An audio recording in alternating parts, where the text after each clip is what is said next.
Today marks 1 year since the Hamas terror attack on Israel, which forever changed the region. The attack ignited what has become the most deadly conflict in the Middle East in years. Tens of thousands of people were killed in the first year of fighting there. WABC's Josh Einiger is in Tel Aviv with more on this somber day. And good evening from the area in central Tel Aviv known as Hostage Square. It's a place where hostage families and those who support them gather really 24 hours a day. And tonight there have been people in and out of here. They've been playing music, they've been singing and reflecting on the year that changed their world. 1 year to the minute after Israel's darkest day, the sun rose over the dusty field where thousands of young people had come to dance, and where hundreds were slaughtered as a wave of terror washed over them, their faces smiling back at devastated loved ones from posts that dot the desert sand. The healing process is not something that you can finish in one day. There's no magic that can heal that wound. The Nova Music Festival started off magically. But with the dawn came the mass slaughter of nearly 400 people, and dozens carted away back to Gaza.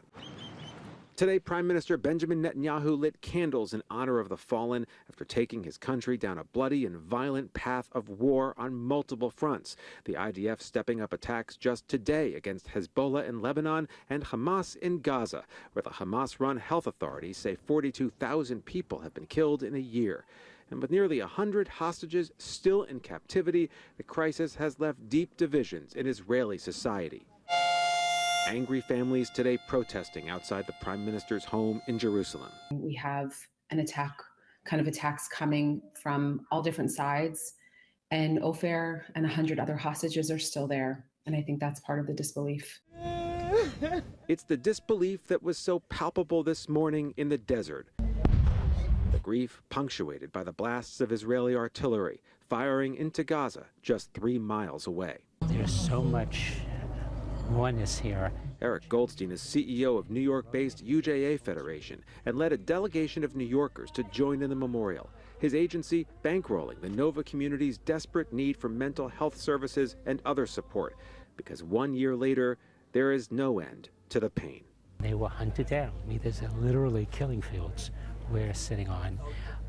And then you look at the beauty of this place. It's hard stuff.